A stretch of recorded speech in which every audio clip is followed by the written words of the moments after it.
Good morning, folks. My name is Hitzemann, County Court Judge here in Hernando County. You folks are here for your first appearance. The purpose of the first appearance is so that you may be informed of the charges against you. I'll determine if probable cause exists for those charges. Probable cause simply means that it's more likely than not that a crime has occurred, and more likely than not that you're the person that committed the crime. As you stand before me this morning, of course, I presume that you're innocent of those charges. That presumption of innocence will stay with you through every stage of the proceedings unless and until the State Attorney's Office can prove the allegations against you beyond and to the exclusion of a reasonable doubt. We'll set your conditions of pretrial release, that is your bail or your bond. In most cases, you've had a bond set already pursuant to the bond schedule here in the 5th Judicial Circuit or the warrant which led to your arrest. I'll determine if that bond should be raised or lowered or left the same, or whether there'll be additional conditions of pretrial release placed upon you. We'll let you know when your next court date will be. If you'd like to have the services of the public defender, I'll gladly appoint the PD to represent you this morning. You do have a right to have contact with folks on the outside, family, friends, counsel. If you haven't had a chance to make that call, please let me know. We'll make sure that that happens. Finally, and most importantly, you're advised that you do have an absolute right to remain silent with regard to the facts which surround your arrest. I encourage you to do that. These proceedings are recorded. In addition, there is an assistant state attorney in the courtroom with me. If you say something that tends to incriminate you, they will use it against you in the prosecution down the road. I now need each and every one of you there at the jail to please raise your right hands and be sworn. I will solemnly swear affirm, tell truth, whole truth, nothing but the truth. Very good. When I call your name, you can step forward to the podium. Brian Beverly.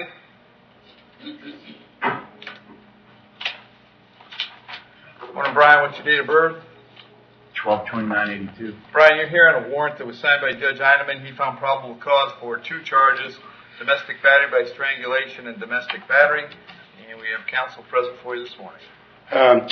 Yes, Your Honor. As the issue for bond, when Mr. Beverly learned there was a warrant for his arrest, he immediately contacted me. I checked with the jail, confirmed there was. He met with me, and he turned himself in. So, and it was he told me right off the bat that he intended to turn himself in. He didn't want the police come to his house, having to arrest him. He's definitely not a flight risk. He's lived in the Hernando County 25 years. He served his country in the Navy. He's self-employed. I would ask an ROR as low as bond as Your Honor can give. Financial situations, he has a job, he has a very successful business, but him and his wife, the victim, in a process going in a very ugly separation and divorce, and he's probably going to have to get money together for a divorce attorney as well. So. And Mr. Nichols, any criminal history? Your Honor, I saw that it says that there's no state history, but it's not showing what it is. It's got, it said that there's a current injunction related to the victim in this case. I think there are other injunctions involving other parties regarding domestic violence with Mr. Beverly. And I would note that he had 2 prior FTAs, one in 2010 and one in 2006. Okay. All right. As domestic cases, of course, I have to set monetary bonds. So what I'll do is set a bond of $500 on each count. The total's $1,000. Brian, condition of those bonds is that you'll have no contact with Brooke Beverly. Obviously, if there are proceedings in circuit court relating to a divorce, you can attend those. But you personally will have no contact with Brooke. No contact means no contact of any kind. You don't call, you don't write, you don't email, you don't text message. Don't contact her through any social media. Don't contact her through a third person. Don't go where she lives. Don't go where she works. Don't have any contact of any kind.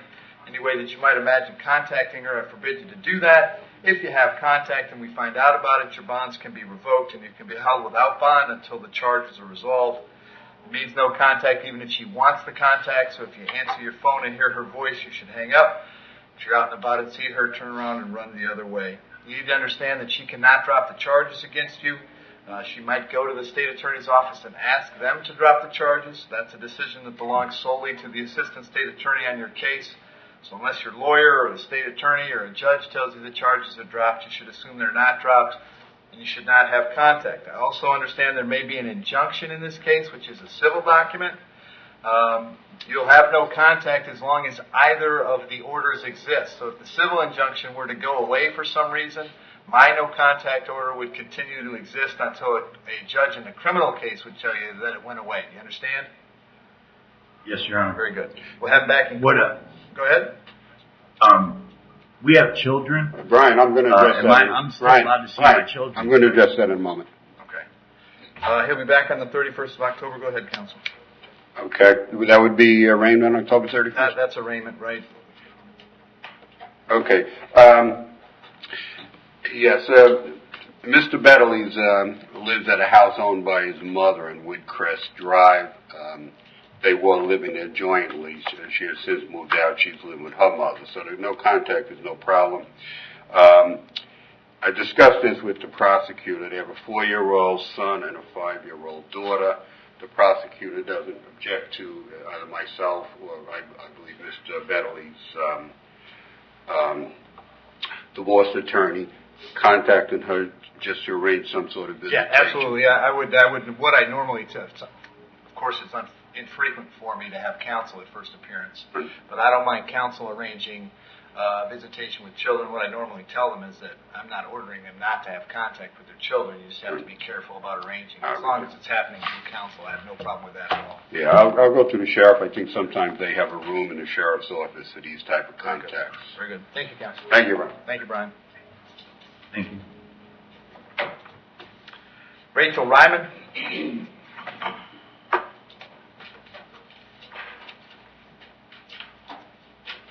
Rachel, what's your date of birth?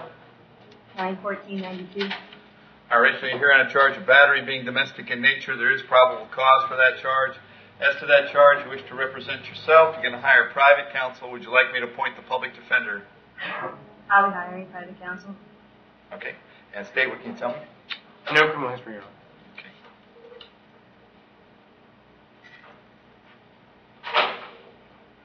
All right. And Rachel, I have an address for you on London Avenue in Spring Hill. Is that where you live? Yes. How long have you lived there? Since April. All right. And does Mr. Zimmerman live there as well? For only 2 weeks. I'm the only one on the lease. Okay. Does he live there? Only for the last 2 weeks. Okay. And do you have a job these days? I own the company. Okay. We'll set your bond at $500. Condition is that you have no contact with Mr. Zimmerman. Did you hear me explain no contact a moment ago? Yes. And you understand that? Yes.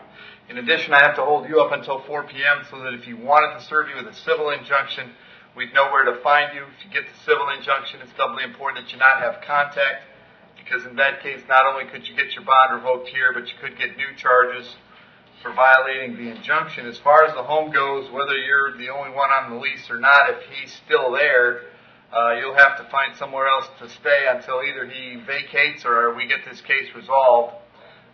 In that case, you can go by one time to grab some clothes, your toothbrush, whatever you need for wherever you plan to stay. To accomplish that, however, you've got to contact the sheriff's office, who would meet you there with a deputy, and you'd have a few minutes to grab your things and get going where you're going. I'm going to have you back in court on the 1st of November. Very important when you speak to your lawyer that you tell him about that court date, okay? Okay. Thank you. Catherine Klein Slager.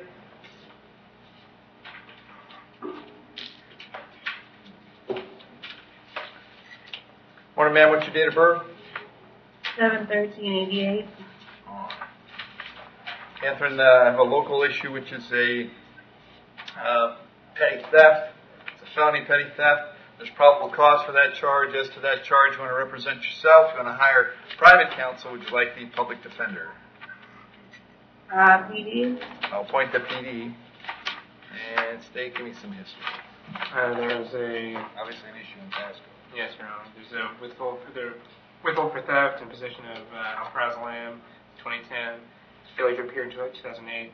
Withhold on a battery in 2007, and some prior thefts, Your Honor. Okay. All right. And Catherine, I had an address for you on Sharon Street. Is that where you live? Yes, sir. How long you been there? Here. You have a job these days? I'm a stay-at-home mom. Okay. All right. And I don't know. Then it looks like you're also currently on probation or it's a warrant for, no, you're on probation for grand theft out of Pasco County, is that right? Right. Okay. So on the local charge, the bond will be $1,000. That one's coming back October 31st. And of course on the VOP for arrest for Pasco, the bond is no bond. How this works is that if you post the bond for the local charge, then they'll have Pasco come get you so you can deal with the VOP in Pasco County. If you're unable to post the bond on the local charge, you'll stay here until we get that resolved, and then you'll go to Pasco County. So if you don't bond out, the public defender will come see you right away, okay? Thank you. Can I ask a question? Sure. If I bond out, do I leave here or do I No. If you post the bond, then you'll stay there, and at that point, Pasco would have 5 days to come pick you up. It never takes 5 with Pasco, but they would come and get you. Okay, and I've not yet received my phone call. Okay, who would you like to call? My husband, What's his name? Timothy, And what's Timothy's phone number? 352-693-9100. They're going to let you make that call, all right? Okay. Thank you. Crystal Ostrom.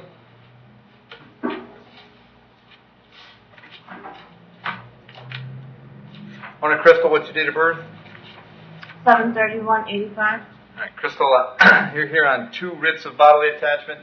That means in 2 different cases, a child support hearing officer and a circuit judge determined that you owe some child support.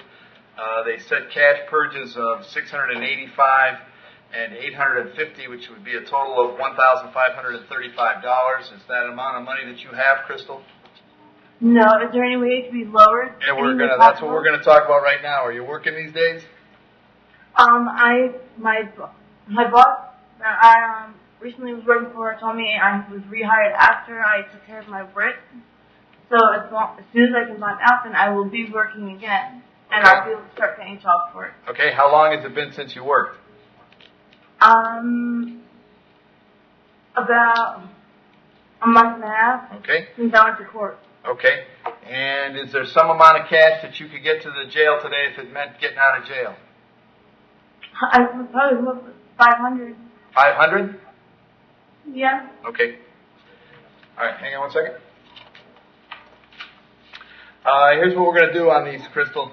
And in each case, I will find that you're in contempt for not paying child support. In each case, as a sanction for that contempt, I'll sentence you to 10 days in the county jail starting today, or until you come up with $250 in each case. So you come up with the 500 cash, you get out of jail.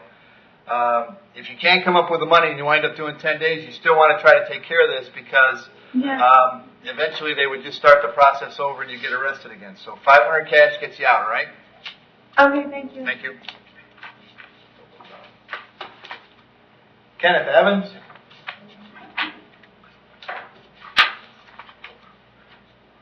Morning, Kenneth. What's your date of birth? 022180. Okay. Kenneth, you're here on a charge of driving under the influence. There's probable cause for that charge. As to that charge, you want to represent yourself. You want to hire private counsel. Would you like the public defender?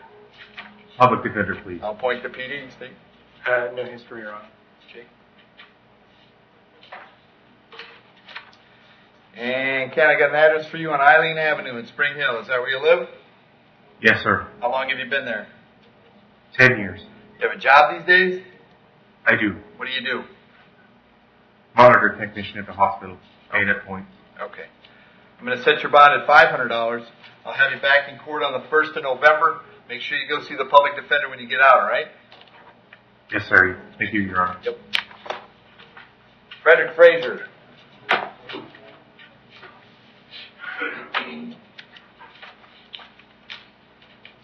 Owner, Mr. Frazier, date of birth?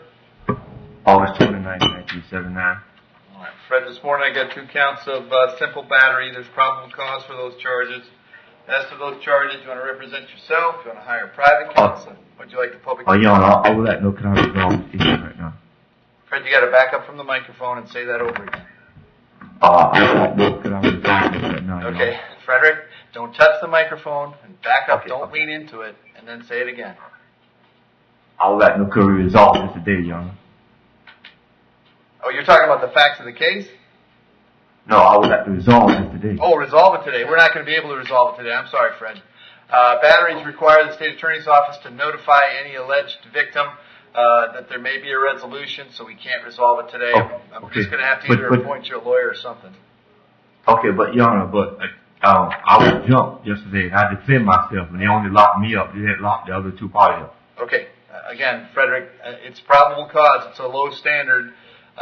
So it may be, I certainly presume you're innocent as we stand here this morning, and that may be in the fullness of time.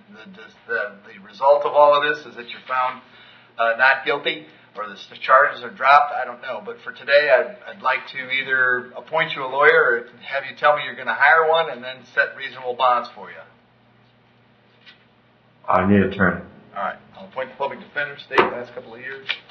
Your Honor, the out-of-state history is a theft in 2001, forgery in 2006, robbery in 2007, grand theft in 2008, and burglary in 2009. In Florida, there was a felony petty theft, guilty in 2016, larceny, guilty in 2015, burglary of conveyance, guilty in 2013, guilty of grand theft in 2012, guilty of petty theft in 2012, felony petty theft, guilty in 2012 as well, and illegal use of credit card in 2011.